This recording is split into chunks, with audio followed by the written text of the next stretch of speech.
Cord to the cloud. So welcome, all of you. This is a great, special pleasure because I have so many of you here who have been with me for so long. And I would like to, Shannon, if you could be admitting people in as they come in, or maybe Wes, you can do this for a few minutes. I'd like to first introduce Shannon Weil, who's going to be helping me by watching for any questions that you have in the chat. And I want to introduce Shannon. She wrote this wonderful book, Strike a Long Trot, legendary horsewoman Linda Tellington-Jones. And it's her experience, first of all, in my school for a year in 1967. And then we've been in touch ever since and working together ever since. And I want to also acknowledge Bibi Dagan, who is one of our wonderful instructors for horses and companion animals from Germany. And Tina Constance from the UK, another one of our wonderful instructors. We just have, and Vonda has from the, I think you're in Belgium now, right? She's been one of our instructors for our wonderful teachers for many years, and we just have, and Pam Beats and so many of you.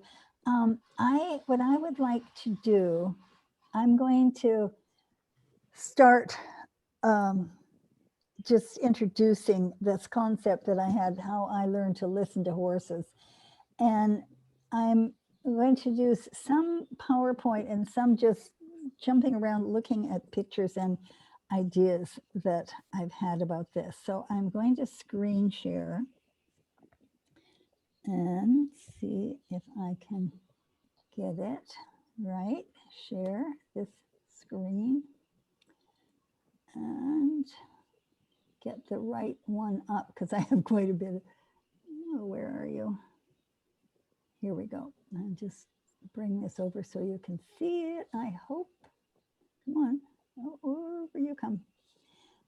So I started thinking about this, wanting to share how I learned to listen to horses.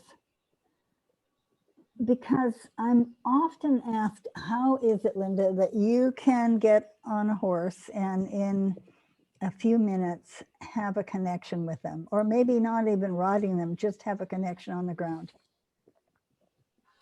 And I actually learned this from my parents, who were really close to all animals, to my grandfather, who lived with us when it was actually my great uncle, but that's a whole other story, who was with us. And I remember, lived with us. I remember him saying to me when I was about, I think I was 12, and I was starting a 2-year-old thoroughbred at the time who was boarding on our farm. And I was starting her under saddle, following a book that, if you've read my book, you will have realized that when before I was 12, I was working with the concept of bucking horses out at our stable, at the Briarcrest stables. And I was the kid who was put on the horses after they were bucked out by Mrs. Metherall in the round pen. And there were numerous times when I got dumped on my head. And one day I was riding home to our farm from the stable after school. And I was, an old man on a cane came walking up a long driveway and stopped me, and he had a book in his hand, and he handed me this book. And he said that he could see from his porch the round pen from the stable. It was behind his property. And had seen me come rain or snow or shine every day past his yard. And he had been a cavalry officer in the American-Spanish War, and had this book written by, I'm quite sure it was an American cavalry officer, about how you start young horses without bucking them out.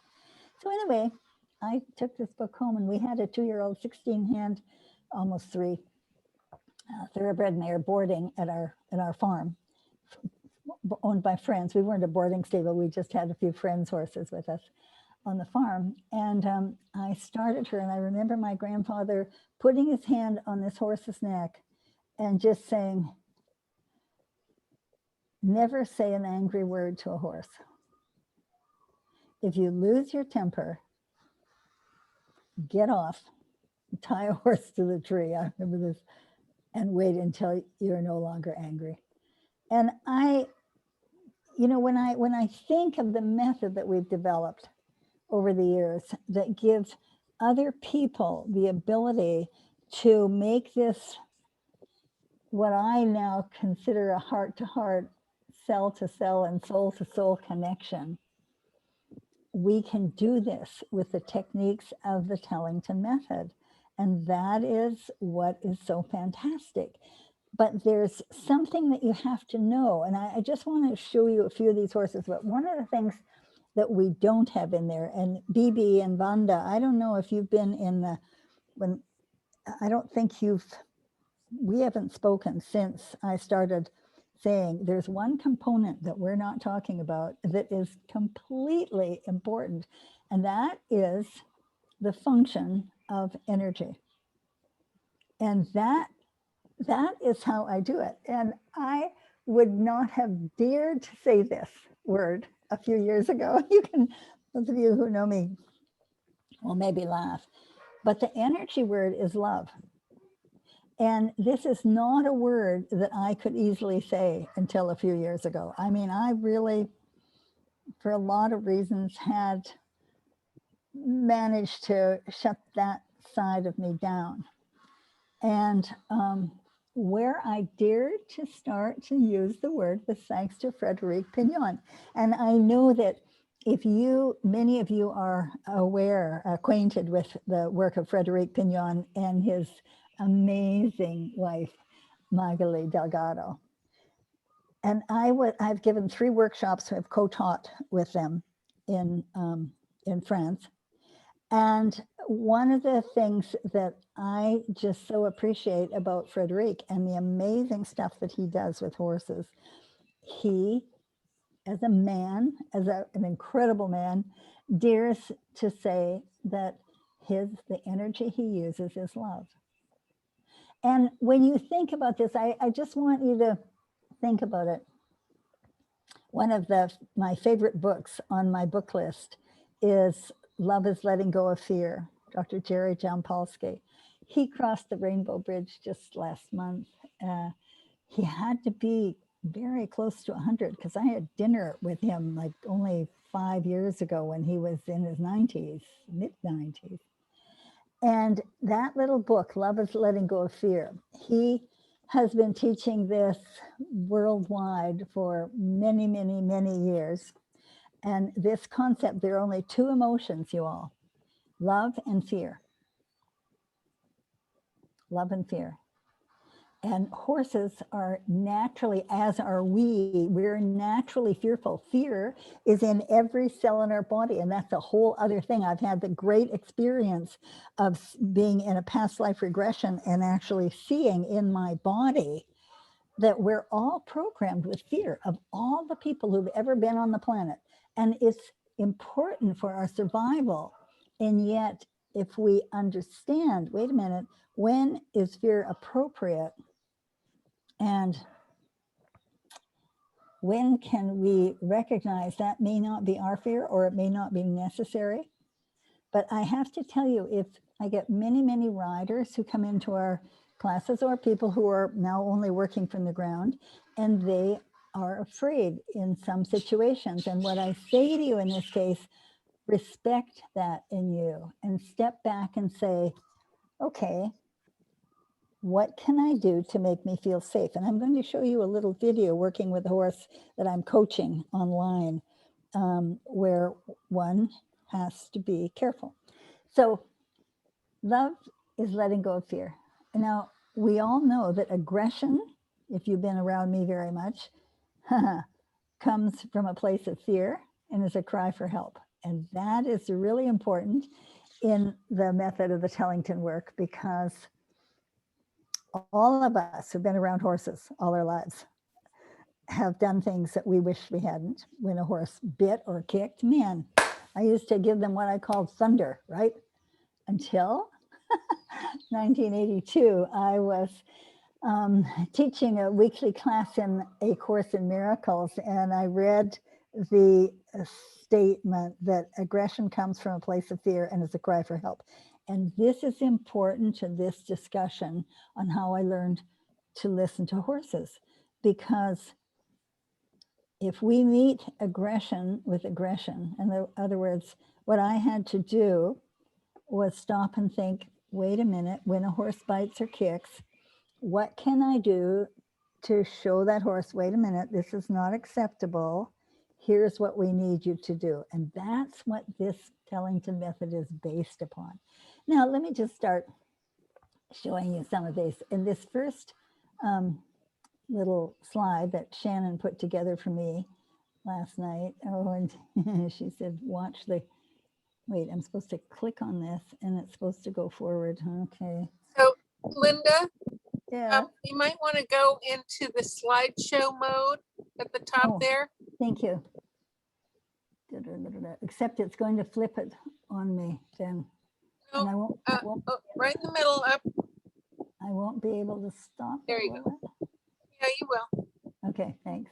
Okay. And then say, you know, play from start or play from over to the left, play from start. There we go. There we go. Good, good, good, good. Now, this was not my first horse. Oh, wait, I have to change me over here. This is my first horse, Trixy. And this is my dad and my brother, Jerry. And this mare, look at her ears. For those of you who do personality analysis, have either done it with me or read my book or seen the video, look how sharp her ears are. Now she's wide between the eyes, which made her very smart. And her ears are pricked really forward. It makes her a little hot. And my dad, when I was 6 years old, we moved to my dad's farm. So he could help him with wheat and the raising of pigs for the war effort. And I had to ride to school in Gibbons, Alberta, north of Edmonton, Alberta in Canada, because there was no school bus and it was a long way to walk. And my cousins who lived an eighth of a mile toward the school in the direction of the school, they all rode, and we had a stable at the school. And so my dad went to a local stable in Edmonton, told they needed a horse for me, put me on this mare in the arena, and she promptly walked into the barn with me.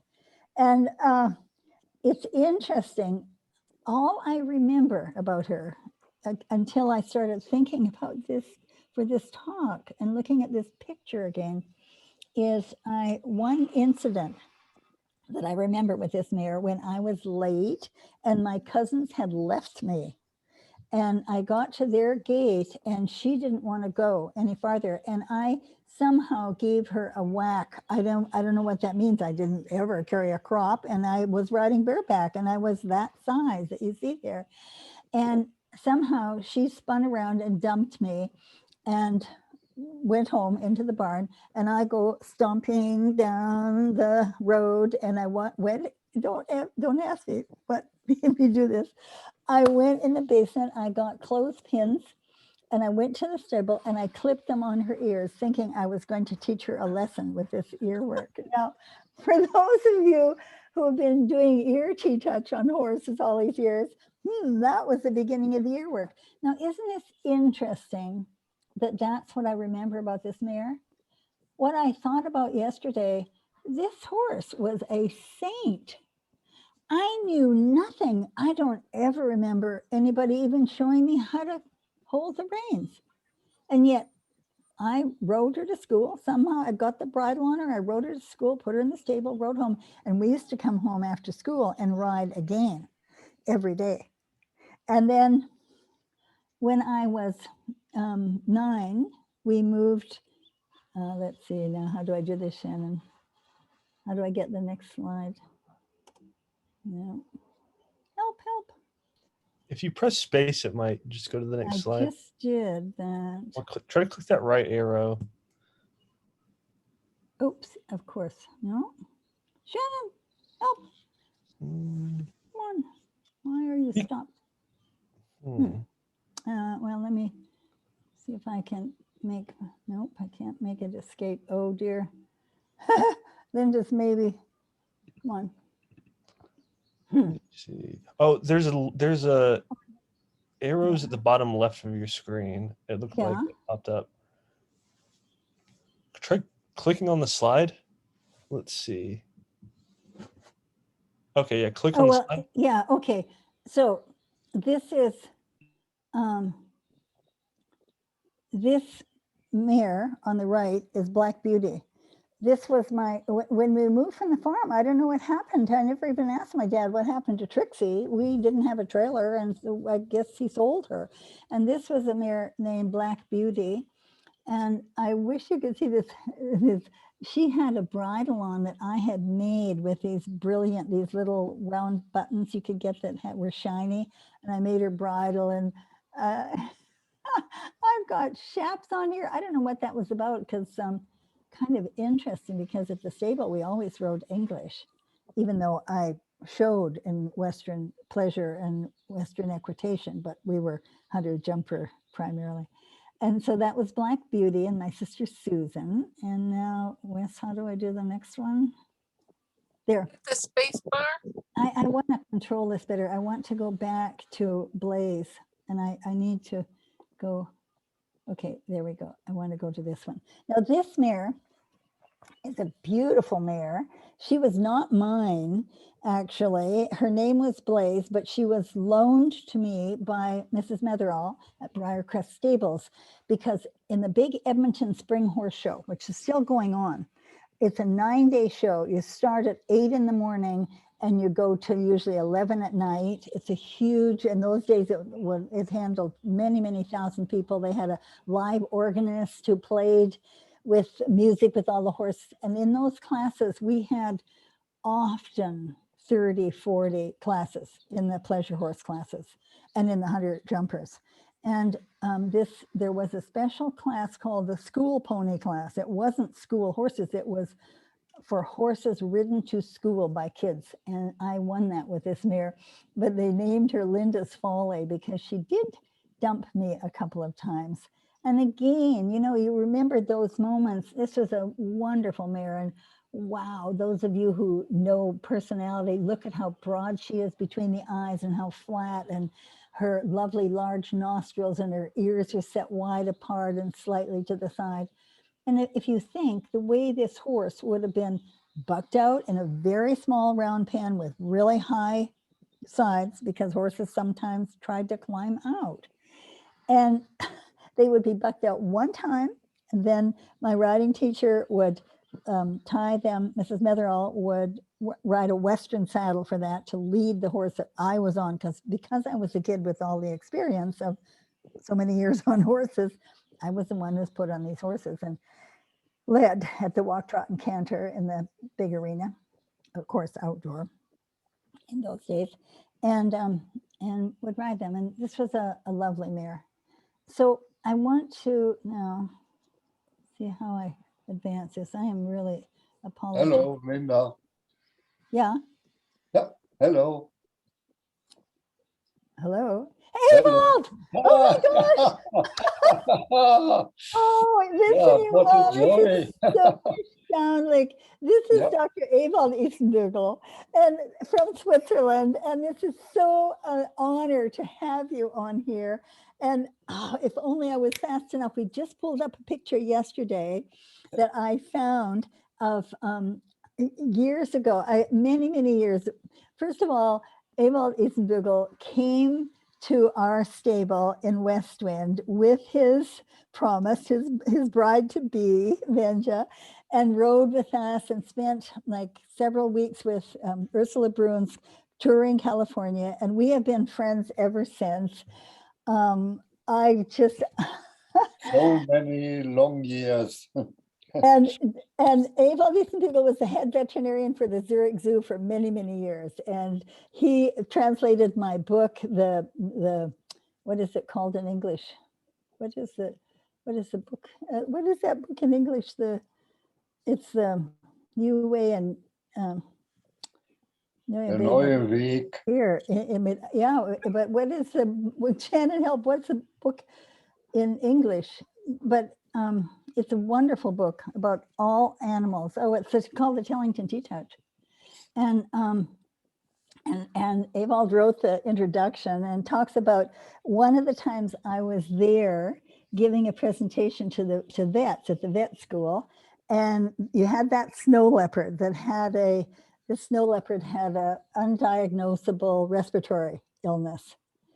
And I remember the keeper bringing this leopard out, putting her in my lap, and I just did tiny, tiny, tiny raccoon touches along her spine, from the nose all the way back over the spine to the tip of the tail. And now that's where I was using energy. And what I mean by energy, I don't mean running energy. I was just holding the intention of activating that healing potential that we all have, that knowledge of the function of every cell in our body. And I was just talking to that brilliance of the body. And she had bloody mucus out of every bubbling with her breath. And I just went over the whole body. And what I was imagining as I was doing this, the other leopard was watching me from behind the inner cage. And I was imagining that she could feel that. And when I put them back, remember, you measured the temperature a couple of hours later and it was normal. Yes, and all the official people, the zoo director, Peter Weilemann, and all the other vets found us crazy, crazy people. But crazy people. And then I remember, survived. And they survived. But then that was beautiful. We have a picture of you on the outside of the enclosure, and that leopard then would come over, and there's a picture of you giving an injection through the fence, and the leopard's going, pushing into you, remember? I mean, this is a magic manual. What he does with animals is just so beautiful. All the stories of the amazing connection with the gorillas and the chimps. It's just such a pleasure to see you. Linda's meeting in 71 in America changed my life. Interesting. Yeah. And so I think it opened you to new possibilities, did it? No, of course. Of course. Yeah. Yes. And he used to, I have to tell you this a story. I know this is about horses, but yeah, the story that I just love is the orangutans used to take these sacks, and they would tie them up in the top of the enclosure, tie them up and then sleep in them. And then they'd bring their babies down to you and hold them up to get their vitamins and injections and stuff. And do you remember the story that you told me about one morning? The sun was coming in and one of them couldn't sleep because the sun was getting in her eyes, and she stood up and ripped off a piece of the sack and put it over her eyes and went back to sleep. You have to have another book in you, Ewald. You have to write all those stories. Yeah, that is what Mensa says. You have to write the story of your life with animals. Yes. And the thing is, this is about listening. This is all about listening. And it's not in the normal, for me, not the normal animal communication. And I am the greatest advocate of animal communication, but it's about getting a sense from the heart, just knowing what it is, listening to their whispers. And my brilliant sister, Robin Hood, I was giving, we were at a 4-day workshop with Dr. Rainer Klimke, and he had asked me to be at the side of the arena watching every horse who came in and making my comments, what I would do. And what we were doing in the stable with Robin, and a lot of our practitioners were working on, there were 12 horses in that 4 days that he worked with, giving them the balance rein, the promise wrap, and they were riding with Dr. Klimphook with these. And at night we did a workshop, and each of us were asked questions. And one of them came, I can't remember what the question was, but Robin said something like, learn to listen to the whispers of your horse. And it was 2,000 people were there. It was really incredible. And that's the first time this came up, to say, learn to listen to the whispers. And it's the set of the head, the set of the ears. What are they thinking? Now, what I want to do is just jump to, if I can, on this slide, I'm going to look at horse pictures rather than well, Shannon, if I could just figure out how to advance these. This is, she tried to coach me on this before, and I normally can get this, but. So why don't you stop the share? Yeah. Stop the share. But I want to find your picture. No, they're down. I just want to go down on these. Oh, okay. Just hit the space bar and it'll go through the slides for you. That's what I'm doing. He's not working. How about your return key? My return? Yep. It's not. Try, if you just click on the slides, it may go through for you. Yeah. That's what I'm doing. Oh, there. Okay. So I want to just go through, because we have a lot of people who are apparently on here and don't know this work. But when I talk about listening to the whispers of the horse, what's possible with this work of the Tellington method is to learn these different steps, and through those, that's how you learn to listen. It's through the observation, which I'm going to show you an interesting picture, how you look at that observation, how important that is. The TTouch, and I'm going to give you a little short example of actually working on a horse in the stall, so you really get to see some of the TTouches. The leading exercises that we call dance steps. The playground for higher learning, these are the elements that we work with, and the equipment, the balance rein, the promise wrap, the liberty ring, riding without a bridle, riding without a bit, and then the style of riding that we use. I'm sorry, I've never had this not work like this before. So click on the screen again. Okay, yeah. There you go. Now, this is when I want to give you an overview, how we get to influence the horse. And that is, and what this work does. First of all, this honoring the body, mind, and spirit of horses and their people is a basis of this work. Respecting them, listening. There are many methods out there. And it's funny, I woke up this morning thinking about Pat Pirelli. And there's so many, I've known Pat forever. He called me when his son was just born and had some issues. And we've been friends ever since. And I don't approve of some of the ways they do it. When I say approve, it's not my style. But what I do want to acknowledge about the Pirelli work is Linda and Pat brought a way of being with horses for fun and play. I don't always think it was fun for the horses, but that's neither here nor there. It was a different way, and I want to honor that here. I woke up thinking about that, and I'm actually going to call Pat later and tell him that. So I think this honoring what each one of us brings to the table and who we are, including the fears that we have, that's really important. But we're honoring the body, mind, and spirit of horses and their humans.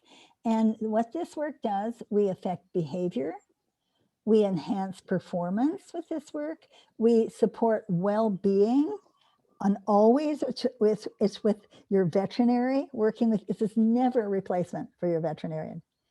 And we deepen the relationship. Now, in order to do it, we have to change our mind if we want to change our horses. And what you think is what you get. In other words, when I was working on that little snow leopard, what I was not seeing, I was not seeing the high temperature, the problem that they had. I was seeing the amazing ability of this body to take care of itself, the function of our body. We are all miracles, you all. That's what I want to mirror back to you. Every one of you, we're miracles. How do you think our blood flows? Wait a minute. Why can we see? Why can we speak? Because every cell in the body knows its function in the body. And this beautiful work of Dr. Bruce Lipton in the Spontaneous Evolution, it talks about how the cells communicate between each other. And it's that communication between the cells of our animals, our people, of everything, that makes this life possible. And what is behind that? It's the source of all it is. And when that's what we're holding up. That is what is behind this Tellington work, is that acknowledging that you're a miracle. Our animals are miracles. And the TTouch is just a key in that 1 1/4 circles. And that's all. If you don't know this work and you take away from here, just very gently over your whole animal's body, whether it's horse, dog, cat, chicken, doesn't matter, over the whole body with these 1 1/4 circles, that is actually a replication of this spiral in every part of nature. And this TTouch is like one part of the Tellington method. Is this TTouch is like activating that genius in every cell in the body. And that's scientifically now so much beautiful science behind that genius of every cell in the body. So the basic TTouch is 1 1/4 circles. And I just, if you don't know this work, just put your arm up, and I'm doing this so you can see it. You don't have to hold your arm up here. Gently put your thumb on and curve your fingers, and very gently just move the tissue in 1 1/4. And by doing this, you can release fear at the cellular level. And if you have fear, or your animal has fear, it's 1 1/4. Pause, breathe, and 1/4 circle back. And it's whichever direction feels best to you. So this is kind of one thing you should know, that the second T in TTouch stands for trust. Trust. And 4 tips here for getting this trust in your horse is the whole body work, which I'm going to show you just a few minutes of work on a horse, and the ear TTouch, because if you want to develop trust, you bring that head down and you just from the base of the ear out to the tips, do these work from the base out to the tips.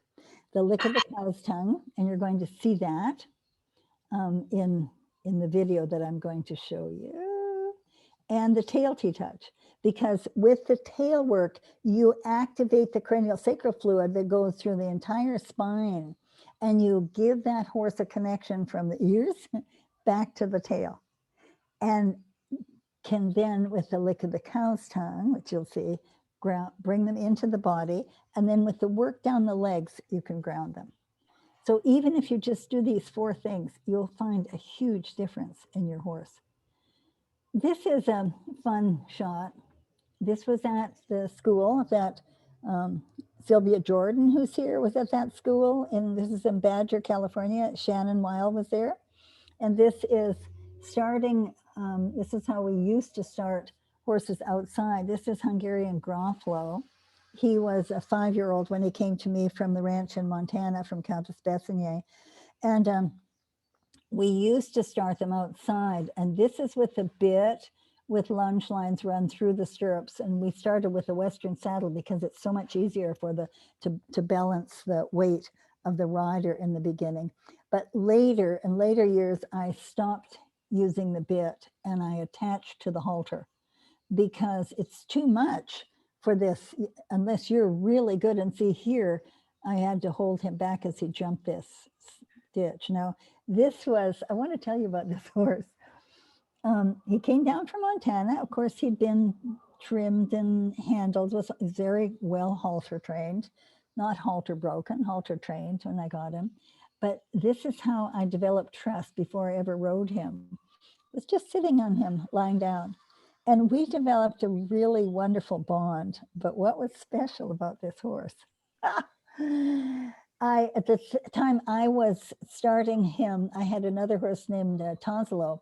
And if I rode Tonsilo first, if I took him out of the paddock first and rode him, this horse a couple of times tried to punish me by rubbing me off on a tree. I remember this really well. Now, this is way before we did all the TTouch. When I started to bring the work on the body into this, it was a game changer. It made a huge difference in the attitude of horses. But we started ground driving, since I was 12, we did that. So the horse learned to stop, stand still, go forward, wait. But I was thinking about this, like I never punished this horse for that because I understood that he wanted to be first. And you'd think, wait a minute, do horses really think like that? Yeah, that's my experience. They really do understand. And so I listened to that, and the horse turned out to be a wonderful saddle horse and was never a problem once we established that. And oh my gosh, if we'd had TTouch, it would have been so much easier and so much faster. But why I wanted to tell you this story, it wasn't my attitude to, well, I'm going to really punish him. No, I listened to him and I got that for whatever reason that was, I don't know what it was, he wanted to be first. And we did that. And Shannon, you remember this horse. He was a wonderful, wonderful saddle horse. So I just wanted to point this out. Punishment is something I used to do. And I was never terrible because I had the influence of my grandfather. When I say terrible, like I said, I used to give them thunder. On my video that's still out there, starting young horses from ground driving, at one point, this young horse, 4-year-old Arab, was a little pushy because he was tense. And I gave him a bash like this, like once on the chest with the side of what we call a wand, not a whip, like that. And it stopped him in his tracks. I would not do that today because I wasn't recognizing, and you have to understand, I've been training horses a lot of years, very successfully at that point, but I didn't understand his forwardness was from stress, tension, not understanding. Today we just say, whoa, wait a minute, let's slow down here, let's go back in the labyrinth, stop, stand, listen, or maybe let him run around and play first. Maybe let him free and let him get some energy off. That's another possibility. So I am going to, oops, oh yeah, I did a few blanks. Now, I wanted to show you this because one of the most important things you can do for success is groom your horses with respect. What do I mean by that? I mean, groom them in a way that is comfortable for them. If you are a groom in Europe and you go to grooming to school to become a groom, then it used to be that you have to show the teacher you had 13 marks of the curry comb on the wall, and you curried them like with a lot of vigor. I mean, all of us in Pony Club learned that, lots of vigor, right? But what if the horse doesn't like it? And this horse is named Charmer. He was a 6-year-old in Germany. The rider, wonderful young Canadian, young in her 30s, a trainer, came to me at Equitana a few years ago and said she bought this horse. He's really nice, but he doesn't like her. What could she do so he would like her? And I said, well, what makes you think he doesn't like you? Well, when I go to catch him in the pasture, he doesn't come to me. And I said, how is he to groom? Well, he doesn't stand still. Okay, so how do you groom him? Well, like usual. And of course, with correctness, right? Lots of circles. And so I said, go home and groom him with whatever it takes so that he can actually stand still when you bring your hand up there. And so I called her a few weeks later, or actually a couple of months later. I was going by that part of Germany. And so I said, how's it going? And she said, well, it's some better, but he's still not standing still. So I went, and I have a series. These are professional pictures by a really good photographer. And he still wouldn't stand still because she couldn't put her hand on him without him wanting to move away. And so this is something we call, it's in all my books, called Taming the Tiger. And I developed this style for working with a 21-year-old thoroughbred stallion in Australia who could only be handled by one person because he had savaged people. And so the way this is, there's a ring over on the wall on the left, and I have this red rope. It's two different colors so you can see them. Red rope run through the halter ring, through the ring in the side, and attached to the halter on the off side, on his right side. And then I have this other lead rope, the blue, so you can easily see, attached to the halter. Now and I want him about 3 feet from the wall. Like, I don't want him to be crowded. And so I can steady him with this. And then that's how I want him to be able to stand on a loose line.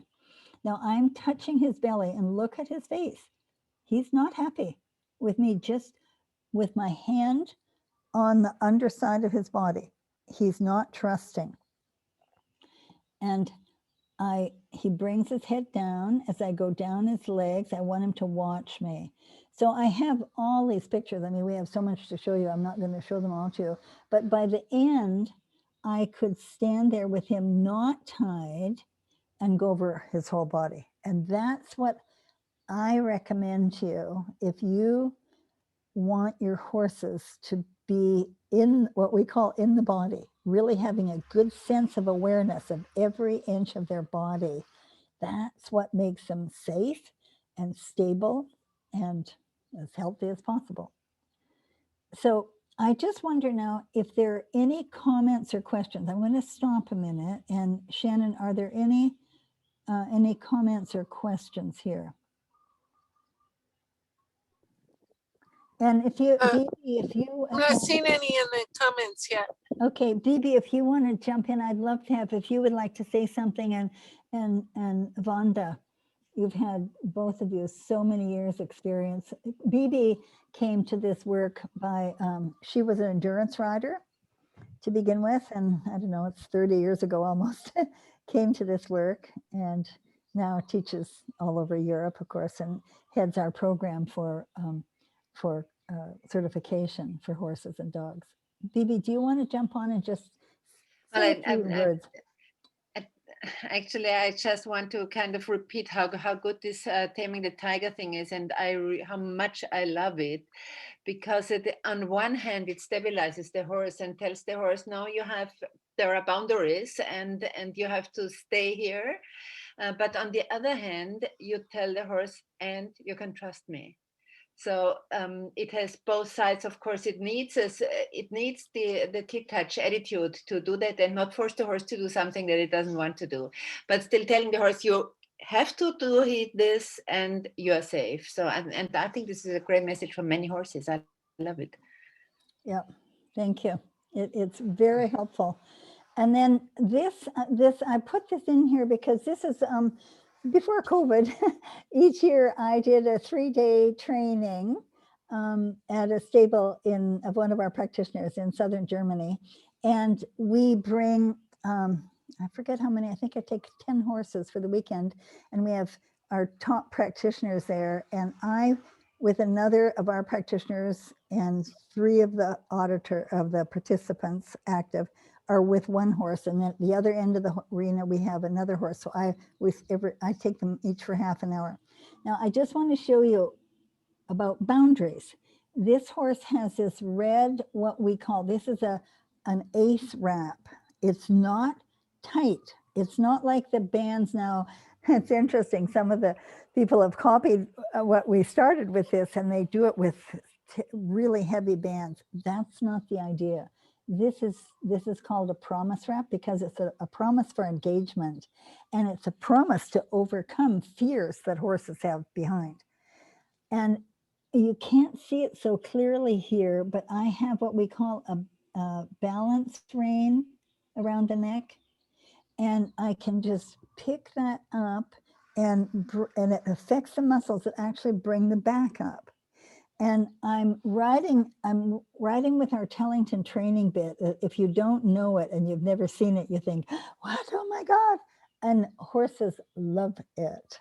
And it gives them a whole new sense of being and a way of safely being, where you don't need or want to have contact all the time. So this is another way of creating these boundaries. Now, I'm just going to play around a little bit. This horse, I was thinking, this is a picture I wanted to pull up for those of you who know Pat Pirelli. This was really fun at the Western States Expo. I was the first woman to be inducted into the Hall of Fame, and Pat had received it the year before and hadn't been there, and so he didn't get his trophy. So we rode together. Shannon was actually there in that crowd, and I didn't have a horse. So one of the women who was they had a quadrille of paint horses, and I was given this mare to ride, and I had about 5 minutes on her, and we walked in. I just said hi to Pat, and he said, let's gallop. So we galloped around. I'm holding the trophy in one hand, my reins in the other. We galloped around once, and he said, let's run down the center line and do a sliding stop. So we did that, and I did it with one hand. And I it was so much fun for me to do this. And you say, wait a minute, are you kidding? You'd been on this. I was on the horse 5 minutes before. How did I know she could do it? Because the rider I knew loves this horse. This horse loved to perform. And when I get on a horse, my whole attitude is, how can we have this time together that's going to be fun for us both? And it's that is the energy of appreciation. If you can't yet use the word love, because I couldn't for a long time, it's gratitude and appreciation. And horses understand when you have that. It's just when I step in the stirrup, that's my feeling. This is an honor to be with you. It's not, what can I do, to control this horse, or what can I win? Totally different. And because of it, I won a lot more than my fair share showing in this big 9-day show in Canada. So I wanted to show you something here. Darn it, I didn't. So this is, look at this mare. This was in one of our trainings. Sorry, I didn't change this around. This was a horse that, look at her ears are pinned back. Now I have to figure out how to get back. Well, Linda, if you hover there. over the lower left corner, you'll get some arrows. Take your cursor and hover over the lower left. There you go. Oh, See the arrows there? No, I can't. I don't see them. I can't see them. It doesn't matter. The point is, you saw, we put her in the homing pigeon, first of all. And now here she is going with what we call a liberty ring around her neck, no bridle. Remember the face she was making, the ears were pinned back when she was being ridden with the bridle. What I find with horses, when you take the bridles off them and you start this process of trust that it takes to ride like this, horses start smiling. And it's a whole different cup of tea doing this. And we have a process, it's in my book, showing you how step to step you can do this, unless you're even if you're very experienced, I recommend going through these steps just so you can teach it to others. And I taught this to Ingrid Klimke about, it's been 12 years or so ago. And I meet her every time at Equitana. And the last time she said she just doesn't understand. She cannot get her students to do it because they don't trust. Well, you have to go through step by step, taking the bridle off. You can't just expect a person to do it without having the safety factor of being knowing that the horse is going to stop. So I highly recommend it.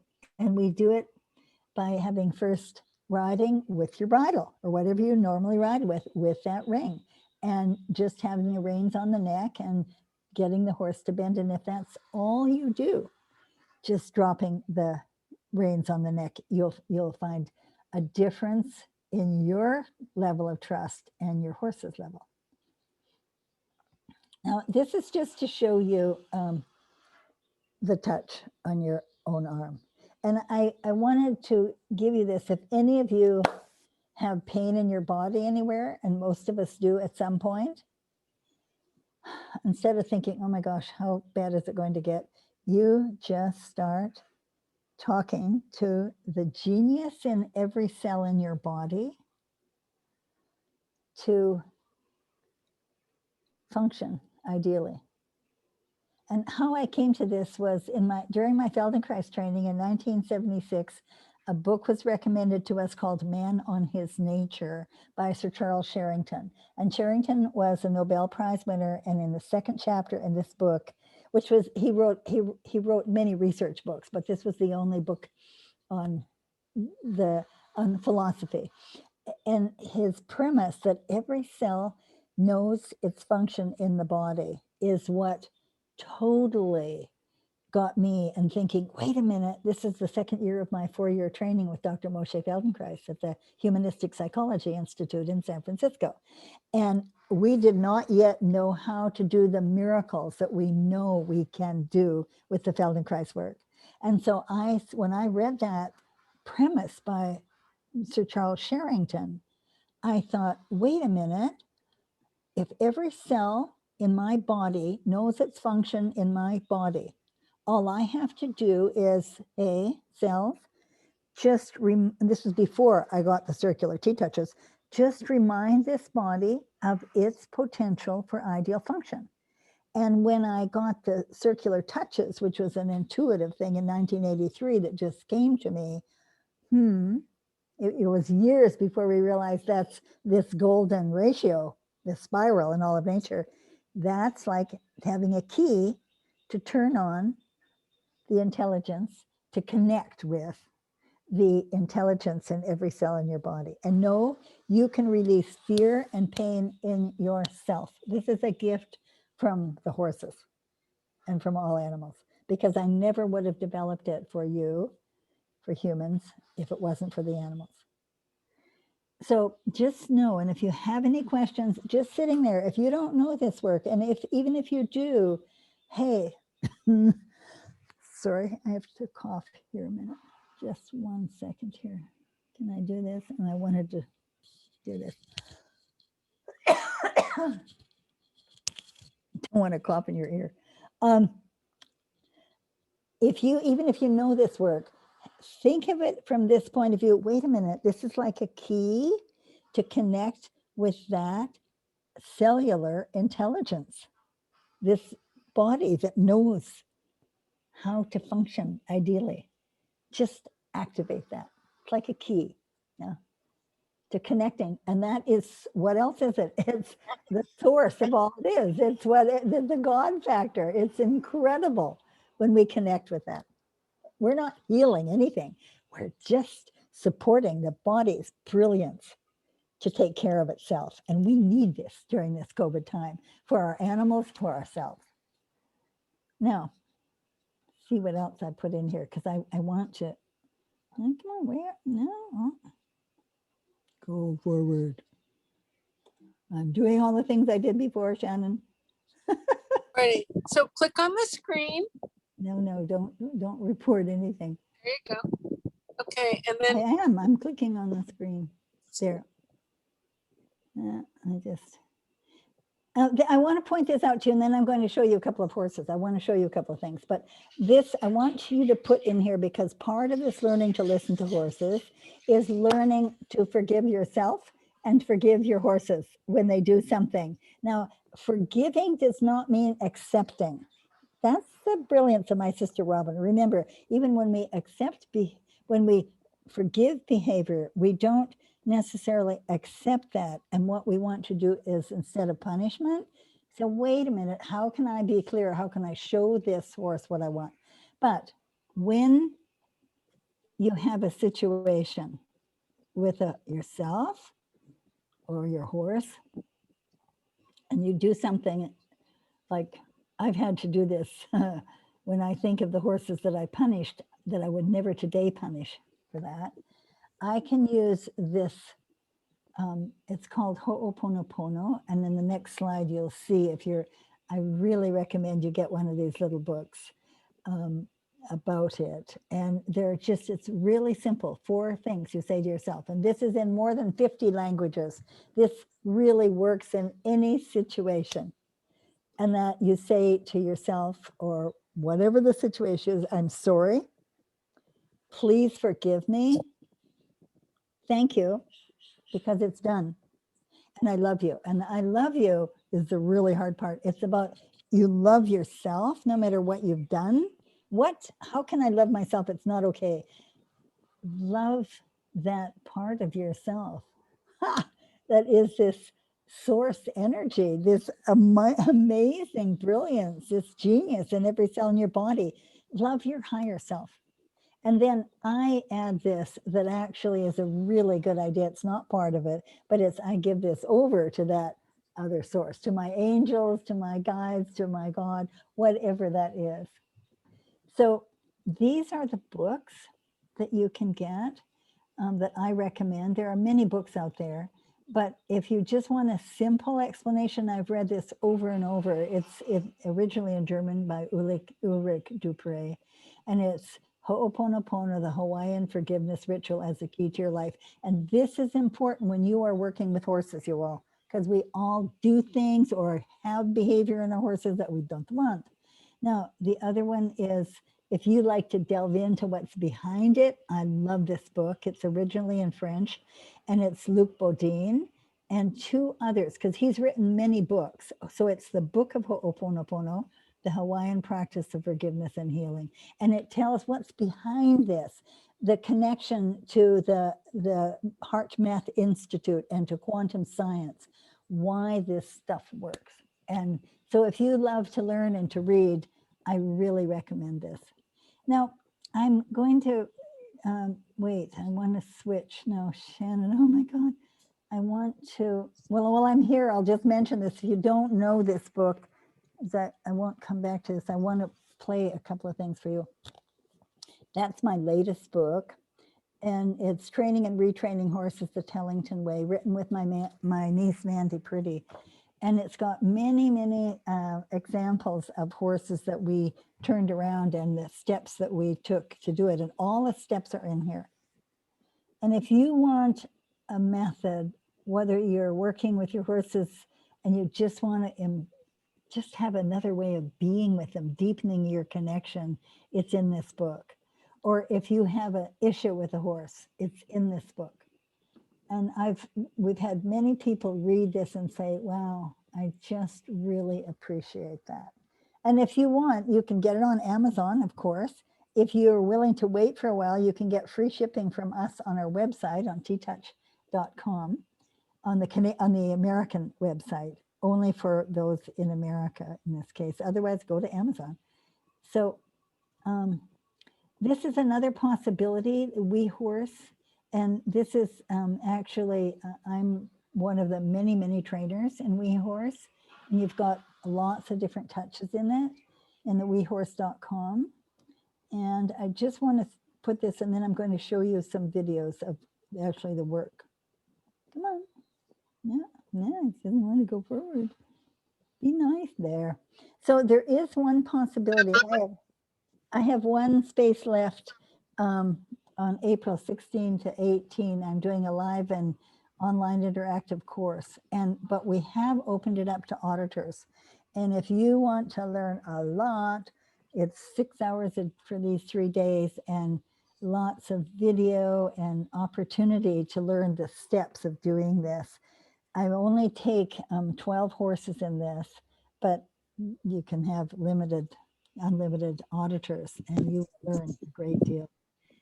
So you can go, if you're interested, you can go to my sister's website, and it's go to either the TTouch.com or to learn.ttouch.ca for Canada for this.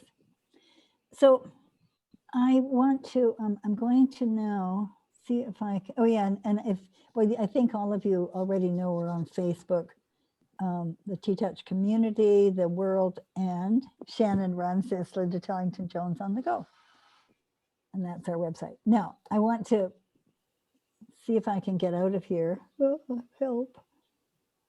That's what I wanted to do, was to close this down. And don't save. And now first of all, are there any questions before I start showing a couple of other things, Shannon? Any comments or questions? I don't see any questions or comments. Okay.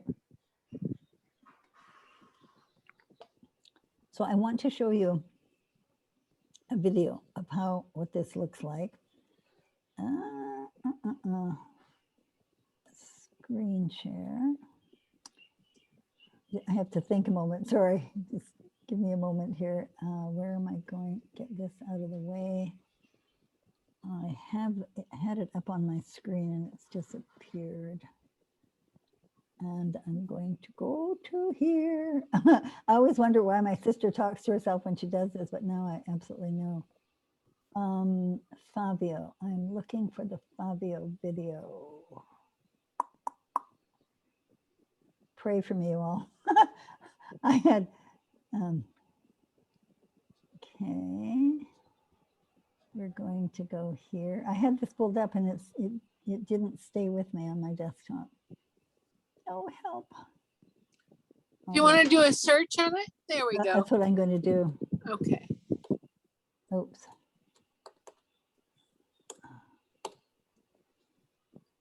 The pressure. Okay. 3 videos. There's what I want. This is the one. Okie doke.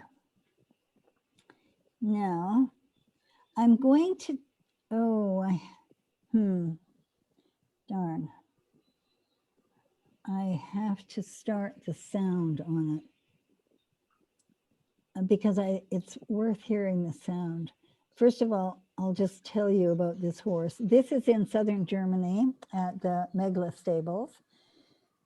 And this is a horse, an 8-year-old, who had the issue that in the arena, if another horse was coming in his direction, it would really scare him and he would spin around or really get tense. And so I showed the last time I did this, I showed another video on his body, and I'm just going to show you some simple things that you can do. And I like to work a horse in the stable like this, free, just because it gives him an opportunity to connect with me. And so I think I'm just going to let it go and explain it as we go.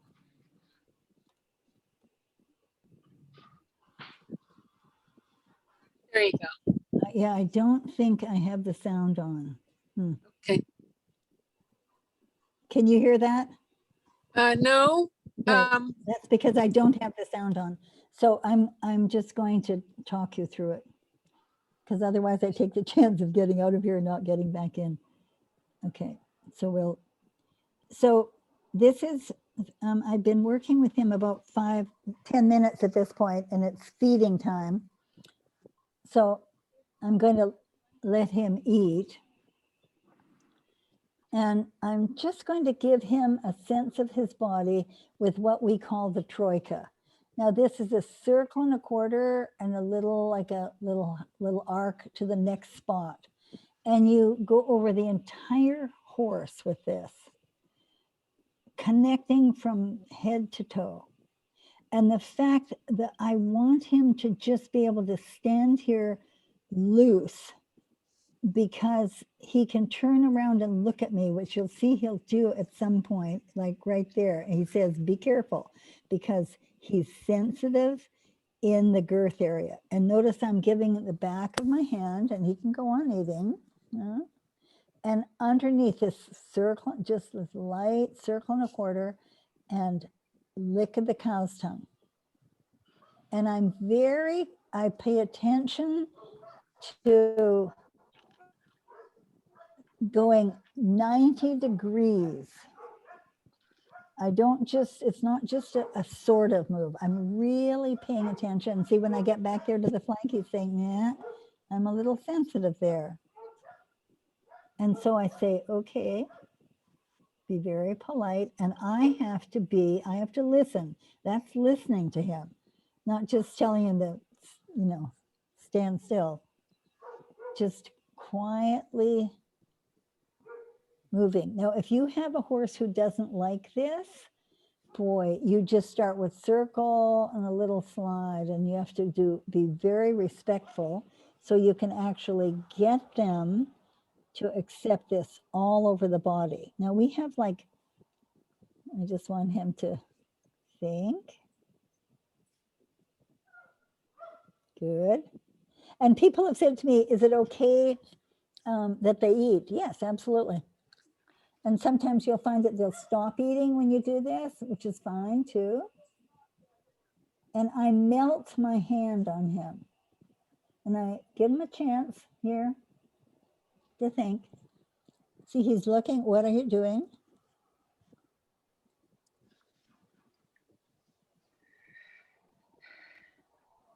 And I'm using my breath here. If you could hear me,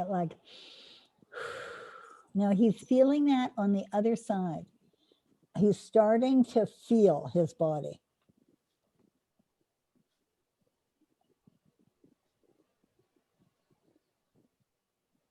And he's saying, wait a minute.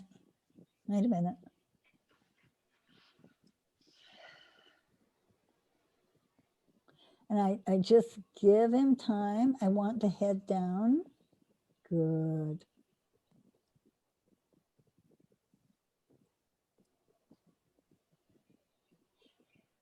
And that's listening to him, not just telling him to stay still, don't, whack him, whatever people do when horses don't stand still. And this connection, I have to tell you, I have so many cases of horses. I'm going to be showing them in the weekend video, where horses who, yes, they were very obedient, but they didn't have a connection with the person. This is just doing a little bit of, we call jellyfish jiggle there. This is where on the neck right there, he was hard. That was too much pressure I used. Kind of waiting for him. Listening. It's like listening with your hands. And when I say that, I don't mean I don't know what I'm feeling. I'm just paying attention to what he's thinking and feeling. So he's finished his grain, and he had been eating hay off the floor before. So this gives you a sense of it. I'm going to stop the screen share here. And what I want you to go away from this is we have, here I'm going to go back to speaker. I want to just know if there's any questions that you have just from what I've done so far. And I think what I am going to do, I'm going to show you a typical, a picture, a couple of pictures of a horse called Big Surprise. Some of you have seen this before. Now this was a horse, oops, I have to screen share again. Let's see, we got to go here, Linda. Screen share. Want you to see this. Okay, right here. Now, this horse came to me in Italy. Each year before COVID, for 13 years, I've done a 3-day sport horse course in Italy. And 4 riders come to me. This is one of them. He's a wonderful, one of the highest approvals of ratings of instructors in Italy. Very excellent teacher and trainer. And he brought this horse because a 16-year-old boy was riding him. He's a jumper, and he was really unreliable, really dangerously spooky, and would flip out. Now, I'm going to show you just a couple of pictures of him. What the rider said that he would do is he would,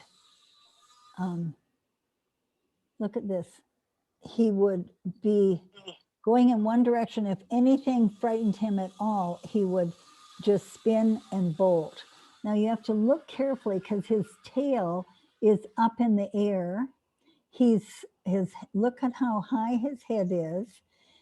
His nostrils are sucked in, and his ears are back, and there are black flies flying all around him. The person holding him is Dr. Silvia Tarasani, and she's one of our top TTouch teachers in Italy. Look at the way this horse is standing. Now, one of the things that we really pay attention to is the physical balance of the horse and the mental and emotional balance. And we can change this in 3 days. And when I say 3 days, it's 3 days. They got 1 hour with me, and they got 1 hour with one of our teachers in the stable working on the horse's body for 3 days. Now look at, if you drop a plumb line from the point, from the middle of the forearm, in the middle, in front of the elbow, that should drop straight to the ground. Look how far behind that plumb line that horse is standing, and look from the hind legs. Their feet are together and way up under him. This horse was just miserable. And in 3 days, I want you to see just some of the changes. So one of the things that we did first with him, I took him and I worked him in hand. And I've got a chain on him. Now, we don't use the chain much anymore because so many people who now with horses think they've only seen chains used to abuse horses. We don't do that. And this chain is run through the side ring, and I don't use rope halters because those knots and the rope halters are meant to cause pain. They're on pressure points. So I run the chain in the side ring and up to the side, and it's to have the weight of the chain to bring the head down. Now in my right hand, this is one of our tools. This is a white stiff dressage whip, and we specifically use the white because horses respond to it differently. And we don't call it a whip, we call it a wand because it works like magic. And if we call this a whip, you can only think of horses being punished. And notice his head is down now, and I'm taking him into the labyrinth.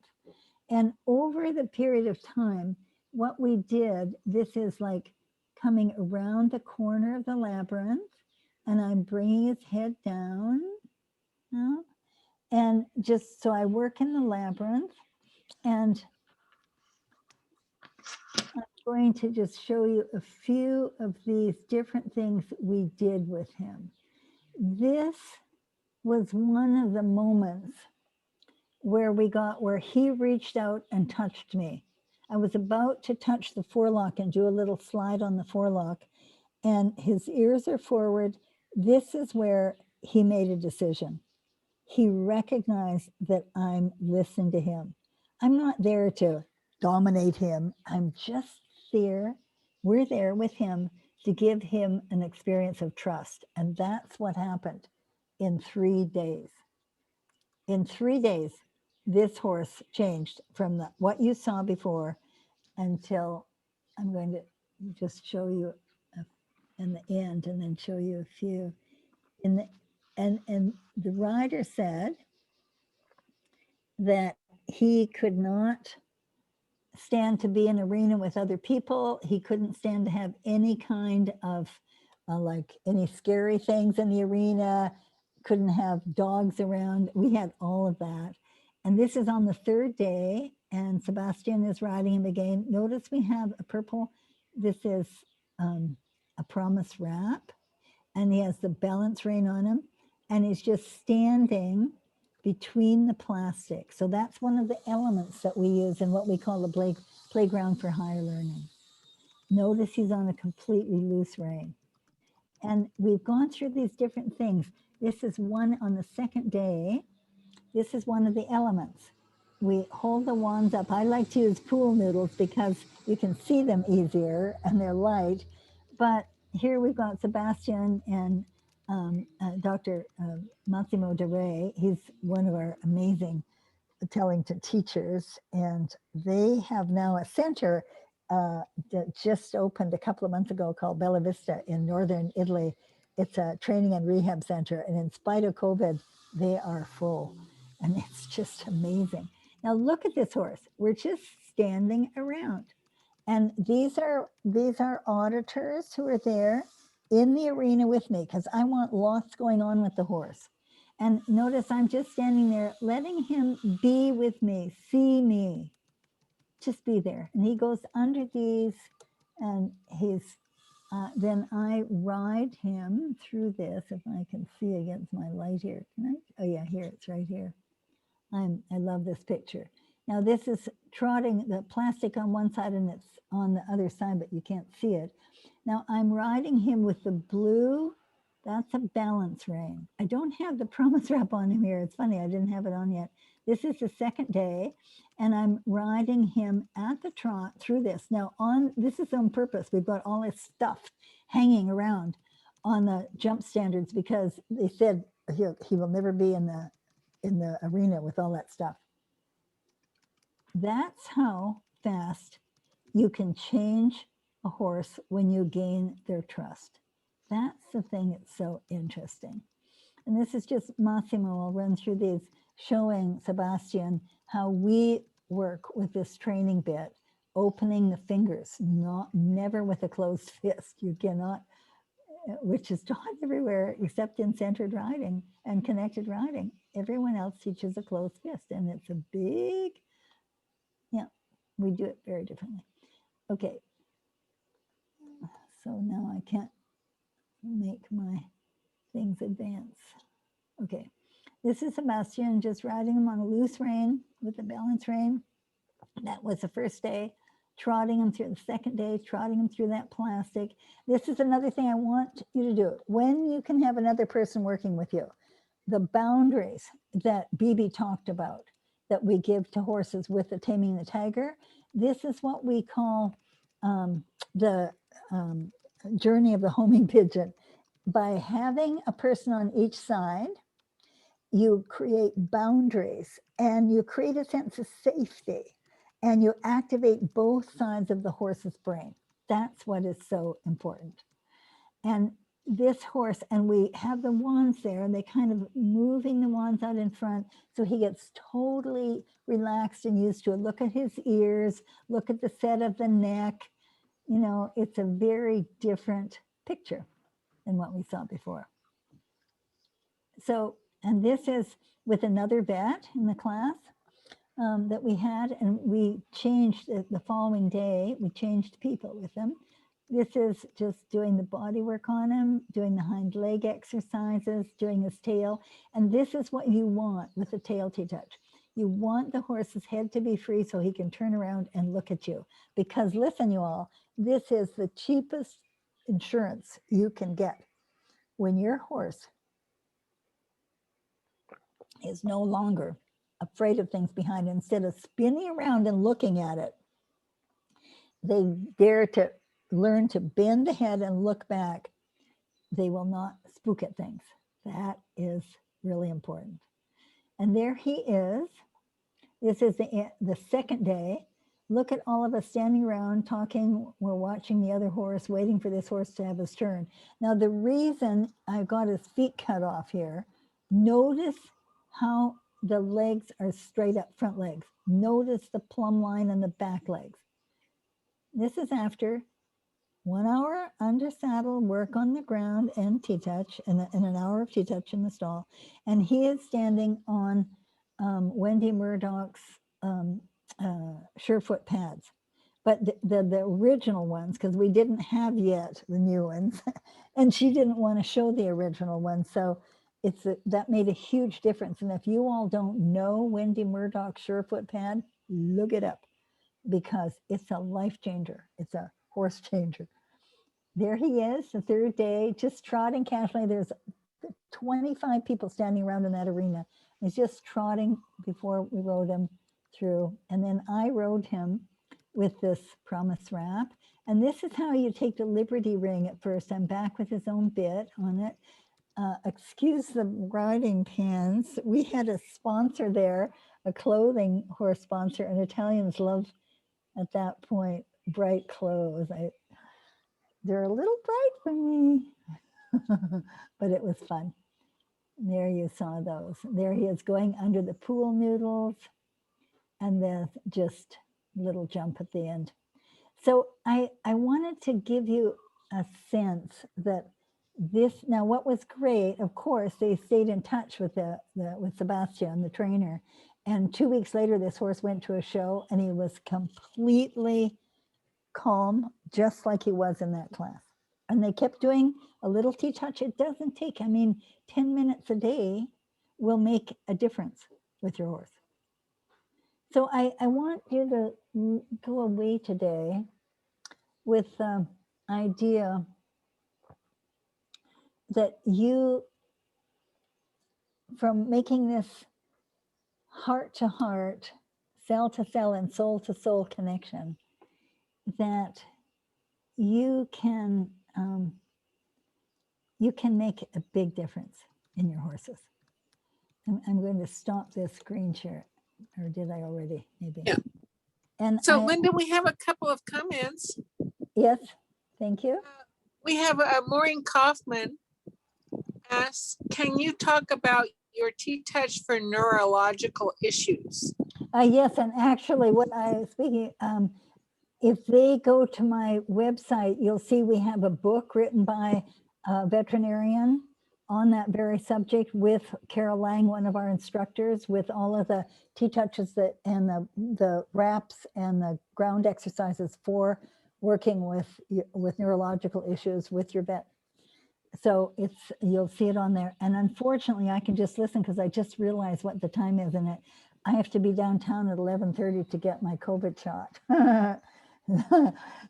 So let's hear if there are other couples. So we do have that. We have a really wonderful experience and success with that. And it's in that booklet that you can get a book. So one more comment here, and that is from Anjette Krause, who asks, did you ever get the idea that a horse became bored of you? After years of being together, he often looks away when you want to groom him.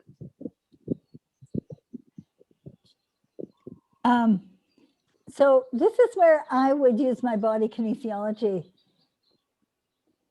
Is looking away, are you sure that's the message, that he's bored? That would be my question. I wouldn't interpret that as bored. And if he is bored, are you bored? Would be my question. And no, the question is, I haven't had that. And if I had a sense that what I was doing was boring the horse, that's a good question though. Do something else, do something that's fun for you that would be fun for him. And that's why, like in the labyrinth, we don't just do it over and over. You do it a few times. You do the half walk. You do it with the head low, the head up. Maybe a few steps backwards. Change what you're doing. Because boredom, we don't need that. You be creative. And one of the things I'll leave you with the T-touches, what we know from the studies that we've done with using a mind mirror and working with Anna Wise, is when with the 1 1/4 touches, there is an act, whether you do it or receive it, there is an activation in both hemispheres of the brain. What does that mean? It means with the left brain is the logic. We need this to be together here on this, to see this. And on the, and the logic keeps us present. It keeps us balanced. And the right brain activation is responsible for our feeling, which we can really shut down in this time of COVID. For our creativity, the right brain is responsible for our compassion and for our intuition, knowing, wait a minute, should I try this? Let's see let's find other ways to be with this horse so it's fun for both of us. So that's a great question. If you feel that it's bored, is the horse tied? Maybe take him in the arena. Like what I'm wanting people to do is be with their horses like Frederic does, Pignon does, just a little in the beginning, a little, and only do it when you're safe and you have full control. But so you've been a process where you can be with your horse, with your hands, with just maybe a little string around the neck, be hanging out without a halter on, just going in. And that's on one of my videos, solving riding problems from the ground. We show how to do that.